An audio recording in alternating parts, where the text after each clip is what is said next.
All right, today we are talking about the greatest piece of Star Wars media from 2019. Would you agree? The Mandalorian? Yes, absolutely. Better than Star Wars Episode 9? Yeah. Yeah, okay. Yeah. What made it so good? What was this show about? So this show is about a guy who is the last of his kind who becomes a Mandalorian. When he's a child, his home planet is basically destroyed and people are all murdered by droids. Oh. So he doesn't trust droids, and he's saved by Mandalorians, and they bring him to their home planet or wherever it is that I'm not quite sure on that yet, and they teach them their way. They teach him their ways. He decides to fully go in, and he, wears the mask, doesn't let any living person see him, and lives his life as a Mandalorian, and has learned how to be quite a bad... Am I allowed to say it? Yeah, you can say that. Quite a bad guy. Beep, beep. He's a badass. He can fight. He can fight. And, he's kind of lived his life for himself on his own because he's never had anybody else. But then he has a moral dilemma when he's working a bounty, and the bounty is to bring Baby Yoda, to find Baby Yoda, and then bring him to these bad guys that clearly want to harm him or ruin him or use his powers. Or eat him. I always thought they wanted to eat him. Maybe. I mean, I'm sure there are some people in the Star Wars universe that eat them. But, so the Mandalorian has like a moral dilemma and ends up becoming this Baby Yoda's protector. And forming a family, basically. It's him and the kid. Mm-hmm. And, Baby Yoda has proven that he's also in to protect him just as much as the Mandalorian is there to protect Baby Yoda. Mm-hmm. And Baby Yoda, or I guess the official terminology is they call him the child. Mm-hmm. And like in all the merchandising, it's like if you want to buy a plush figure or an ornament or whatever, which I don't think they have yet, but if they did, the label would be the child. The child. Because we don't know. I think Yoda officially is the only version of that alien that's existed in the Star Wars universe for like 40 plus years now. But now we've got a new one. Yeah. And this one is 50 years old, but he's a baby. Right. Yeah. That's the other funny thing. He's like 50 standard years because it's not Earth years. It's just like whatever the galaxy version of a year is. Yeah. He's that old, which, come to think of it, that might be like what the equivalent of 9 months on Earth. Could be. Who knows? But he's really, for me, what sells the show. I'm here for Baby Yoda, Baby Yeed, the child, whatever you want to call him. Because there's like a hierarchy of cute in Star Wars. They tried with porgs, right? What'd you think of porgs? Not for you? Not a big fan. You would not get a porg tattoo? No. Okay. Some people did. Yeah. Babu Frick from Episode 9, the little tiny guy that works on C-3PO's head. But I think BB-8 is cuter than those two. Right. That was the other one. Going back to Episode 7, BB-8. So those are the three movie attempts at like little cute characters. And they're all blown out of the water by this new kid. Oh, he's so cute. And he's got some great Jedi powers. He can heal by using his life force and we saw that when he healed somebody at a campfire, there was a dragon that attacked everybody.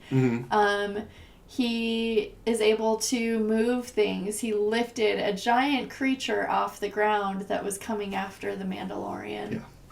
So there's some really cool powers. We don't know if we've seen them all yet, so you're going to have to tune in if you want to find out. Now, what do you think about the similarities between this show and like other things that are not Star Wars? Like, for example, like people have talked about the influence of Westerns on this. Like, do you think The Mandalorian has kind of a Clint Eastwood vibe to him? This lone gunslinger sort of thing? I could see that. I mean, he definitely does remind me of Han Solo. Oh, okay. And I would say Han Solo has that same kind of feel. And then just maybe some of the landscapes that they've been to probably make people feel that way. They were in front of a campfire, telling tales and nobody trusts each other, who's going to be quick to draw kind of situations. Right. So I can see that. So we've got the Western Westerns, but then there's also the Eastern Westerns. You may not have heard of this one, but there's like a a Japanese comic and movie or series of movies called Lone Wolf and Cub. And it's about like a wandering samurai who's got like a child that he's carrying with him all the time. Okay. So you can see like some of the overt similarities there. Yeah. And that's also been a plot in X-Men comics. Like Cable, at a certain point, had to raise Hope Summers, who was like a baby, and then eventually grew up and became like a new telekinetic sort of Jean Grey type character. Okay. And then the one that was most recent that I pointed out while we were watching The Mandalorian, because I've been super into the video game Death Stranding these past couple months, was, do you see the similarities there between The Mandalorian and Death Stranding? Definitely. That's like, so in Death Stranding, it's again, there's like just a baby character just strapped to your chest that like helps you see the ghost you run into in the game. Yeah. And it's literally called a bridge baby, so a BB. And I did that, like, there was one point, I guess, when they were leaving the ship, and it's like, Mando, I call him Mando. He looks down at Baby Yeet, and he's like, well, he doesn't say anything, but I say, it's just you and me now, BB. Yeah. So I see those connections there. Right. Not that there's anything wrong with that. This is almost a trope, like this sort of, the guy you wouldn't expect to be a father figure now has to be a father figure. Yeah. That's, it's a fine thing to do in this sort of genre fiction. Yeah, and somebody whose lifestyle doesn't really lend to taking care of a baby, and now they're having to balance those responsibilities. Yeah. Now, again, another thing that really drives home the point for me about how big Baby Yoda is for the success of this show is the actor Werner Herzog, the old guy that I think hires him to get the, he hires him to go get the baby and bring him back. The actor, he's really more of a documentarian. Like, he makes documentaries about, say, people being eaten by bears. It's true. But you wouldn't expect him to be like an actor in a Star Wars TV show or movie. Okay. But he said he like saw this puppet and like there was just so much care and detail like put into this puppet. It was just like he was drawn to it. He's like, I had to be a part of this project. Well, you know who else had to be a part of this project, right? You'll have to tell me.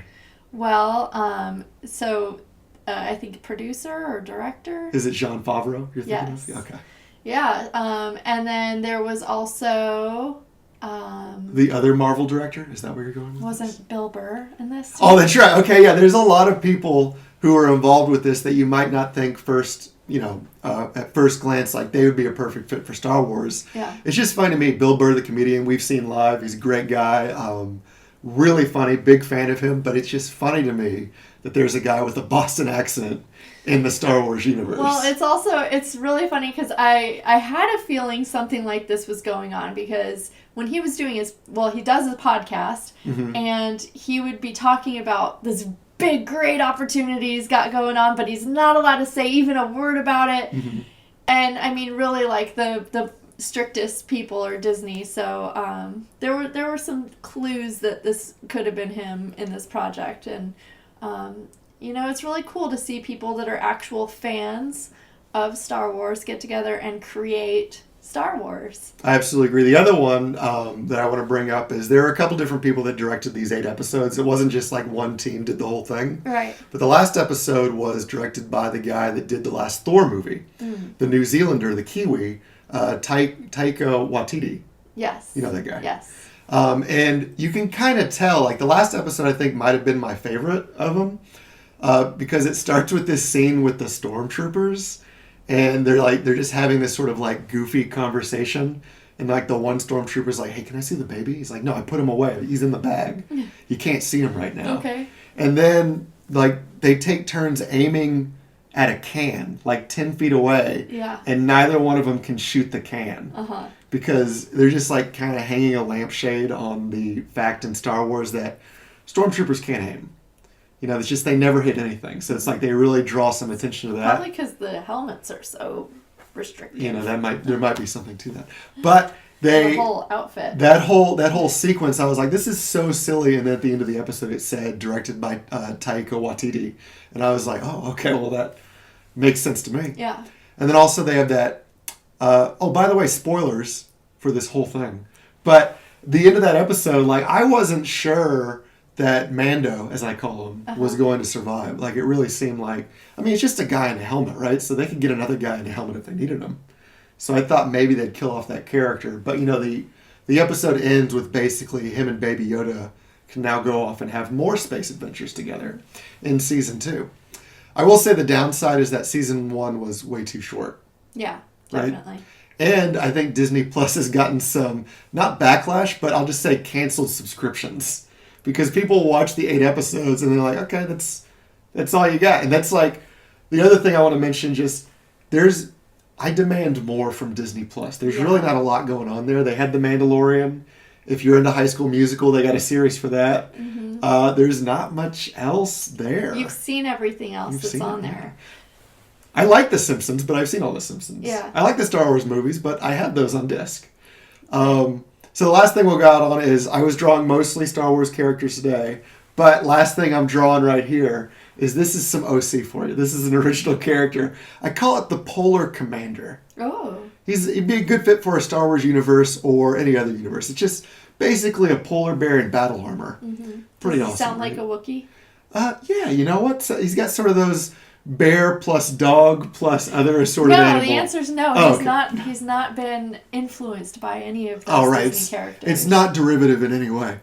But that's basically it for our Mandalorian review. If you haven't checked it out yet, it's worth subscribing to Disney Plus for a free trial. Mm-hmm. Watching 8 episodes in a week and then bouncing. Yeah. And then coming back next year when there is, another 8 episodes or so. But I enjoyed it. Look forward to more. Love that Baby Yoda.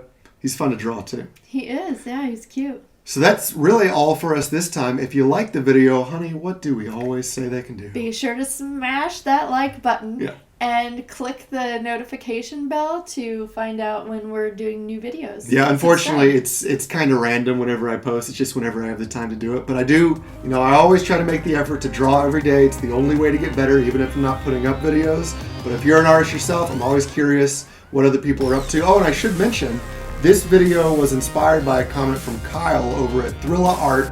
So if you haven't already checked out that channel, you should do so. And until next time, everyone, keep drawing.